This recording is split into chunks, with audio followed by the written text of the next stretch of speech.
Baik, saya akan menjawab soal nomor 2, yaitu tentang sebutkan dan jelaskan teori hukum pembangunan menurut Profesor Dr. Muchtar Kusumaatmadja SH LLM.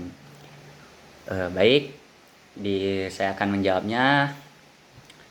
Teori hukum pembangunan menurut Profesor Dr. Muchtar Kusumaatmadja SH LLM dikaji dari perspektif sejarahnya, maka sekitar tahun 70-an lahir teori hukum pembangunan, dan elaborasinya bukan dimaksudkan penggagasnya sebagai sebuah teori, melainkan sebuah konsep pembinaan hukum yang dimodifikasi dan diadaptasi dari teori Roscoe-Pound, Law as a Tool of Social Engineering, yang berkembang di Amerika Serikat. Apabila dijabarkan lebih lanjut, maka secara teoritis, teori hukum pembangunan dari Profesor Dr. Muchtar Kusumaatmadja ini dipengaruhi cara berpikir dari Harold de Laswell dan Myers McDougall, ditambah dengan teori hukum dari Roscoe-Pound. Prof. Muchtar mengolah semua masukan dan menyesuaikan pada kondisi yang ada di Indonesia ini.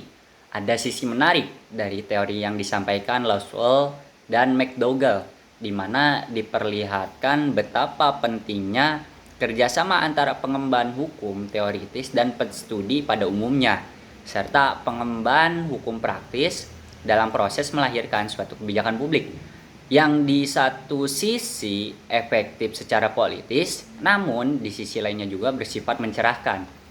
Oleh karena itu, maka teori hukum pembangunan dari Prof.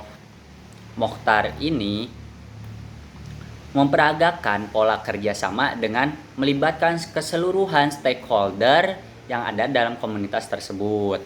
Dalam proses tersebut, maka Prof. Muchtar Kusumaatmadja menambahkan adanya tujuan pragmatis demi pembangunan sebagaimana masukan dari Roscoe-Pound dan Eugene Ehrlich, di mana terlihat korelasi antara pernyataan Laswell dan McDougall bahwa kerjasama antara penstudi hukum dan pengemban hukum praktis itu idealnya mampu melahirkan teori hukum, atau dalam bahasa Inggrisnya theory about law, teori yang mempunyai dimensi pragmatis atau kegunaan praktis.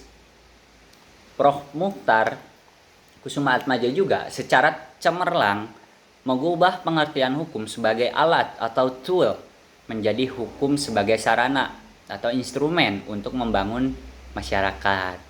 Pokok-pokok pikiran yang melandasi konsep tersebut adalah bahwa ketertiban dan keteraturan dalam usaha pembangunan dan pembaharuan memang diinginkan, bahkan mutlak perlu, dan bahwa hukum dalam arti norma diharapkan dapat mengarahkan kegiatan manusia ke arah yang dikehendaki oleh pembangunan dan pembaharuan itu. Oleh karena itu, maka diperlukan sarana berupa peraturan hukum yang berbentuk tidak tertulis, itu harus sesuai dengan hukum yang hidup dalam masyarakat. Nah, lebih jauh lagi, Prof. Muchtar berpendapat bahwa pengertian hukum sebagai sarana lebih luas dari hukum sebagai alat. Karena yang pertama, di Indonesia, peranan perundang-undangan dalam proses pembaharuan hukum lebih menonjol. Misalnya, jika dibandingkan dengan Amerika Serikat yang menempatkan jurisprudensi, khususnya putusan The Supreme Court, pada tempat lebih penting. 2. Konsep hukum sebagai alat akan mengakibatkan hasil yang tidak jauh berbeda dengan penerapan legisme sebagaimana yang pernah diadakan pada zaman Hindia Belanda. Dan di Indonesia ada sikap yang menunjukkan kepekaan masyarakat untuk menolak penerapan konsep seperti itu. 3. Apabila hukum di sini termasuk juga hukum internasional, maka konsep hukum sebagai sarana pembaharuan masyarakat sudah diterapkan jauh sebelum konsep ini diterima secara resmi sebagai landasan kebijakan hukum internasional. Nah, jadi lebih detail lagi, maka Prof. Muchtar Kusumaatmadja ini mengatakan bahwa hukum merupakan suatu alat untuk memelihara ketertiban dalam masyarakat, Mengingat fungsinya, sifat hukum pada dasarnya adalah konservatif. Artinya hukum bersifat memelihara dan mempertahankan yang telah tercapai. Fungsi demikian diperlukan dalam setiap masyarakat, termasuk masyarakat yang sedang membangun. Karena di sini ada hasil-hasil yang harus dipelihara, dilindungi, dan diamankan. Kan tetapi masyarakat yang sedang membangun, yang dalam definisi kita berarti masyarakat yang sedang berubah cepat, hukum tidak cukup memiliki fungsi demikian saja. Ia juga harus dapat membantu proses perubahan masyarakat itu. Pandangan yang kolot tentang hukum menitik beratkan fungsi pemeliharaan ketertiban dalam arti statis dan menekankan sifat konservatif dari hukum, menganggap bahwa hukum tidak dapat memainkan suatu peranan yang berarti dalam proses pembaharuan. Dalam perkembangan berikutnya, konsep hukum pembangunan ini akhirnya diberi nama oleh para murid-muridnya beliau dengan teori hukum pembangunan atau yang lebih dikenal dengan madhab Unpad. Ada dua aspek yang melatar belakangi kemunculan teori hukum ini, yaitu yang pertama ada asumsi bahwa hukum tidak dapat berperan bahkan menghambat perubahan masyarakat. Yang kedua, dalam kenyataan di masyarakat Indonesia telah terjadi perubahan alam pemikiran masyarakat ke arah hukum modern. Oleh karena itu, Prof. Mokhtar Kusumaatmadja mengemukakan tujuan pokok hukum bila direduksi pada suatu hal saja adalah ketertiban yang dijadikan syarat pokok bagi adanya masyarakat yang teratur. Tujuan lain hukum adalah tercapainya keadilan yang berbeda-beda isi dan ukurannya menurut masyarakat dan zamannya. Selanjutnya, untuk mencapai ketertiban diusahakan adanya kepastian hukum dan dalam pergaulan manusia di masyarakat, karena tidak mungkin manusia dapat mengembangkan bakat dan kemampuan yang diberikan Tuhan kepadanya secara optimal tanpa adanya kepastian hukum dan ketertiban. Fungsi hukum dalam masyarakat Indonesia yang sedang membangun tidak cukup untuk menjamin kepastian dan ketertiban.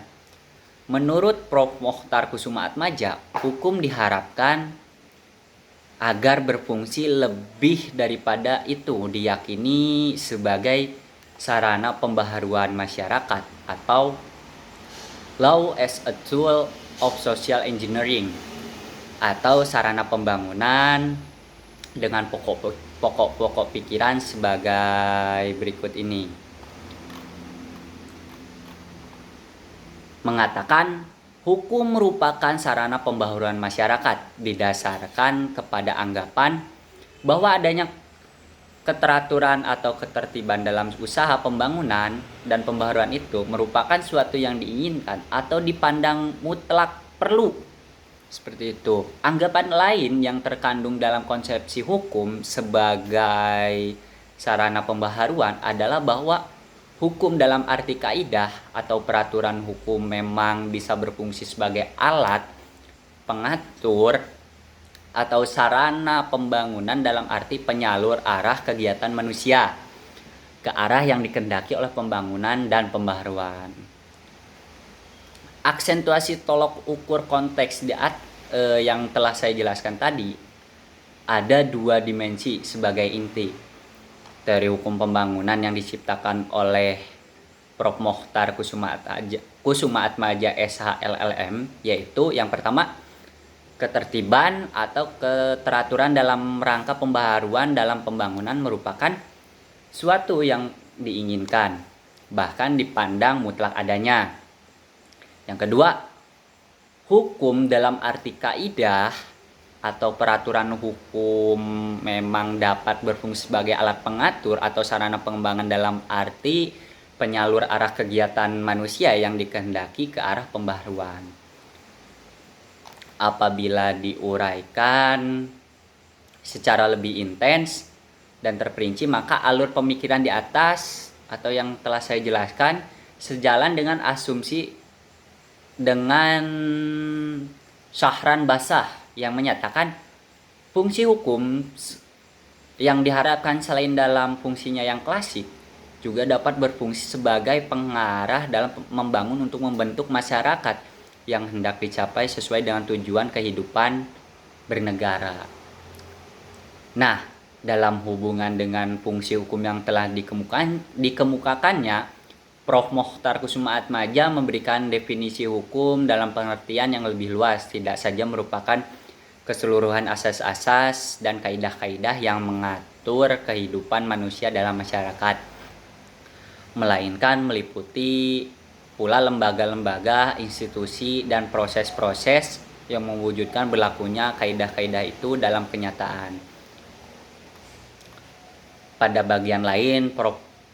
Mokhtar Kusumaatmadja juga mengemukakan bahwa hukum yang memadai harus tidak hanya memandang hukum itu sebagai suatu perangkat kaidah dan asas-asas yang mengatur kehidupan manusia dalam masyarakat, tetapi harus pula mencakup lembaga atau institusi, proses yang diperlukan untuk mewujudkan hukum itu dalam kenyataan. Mungkin hanya segitu saja jawaban saya terhadap soal nomor 2. Terima kasih.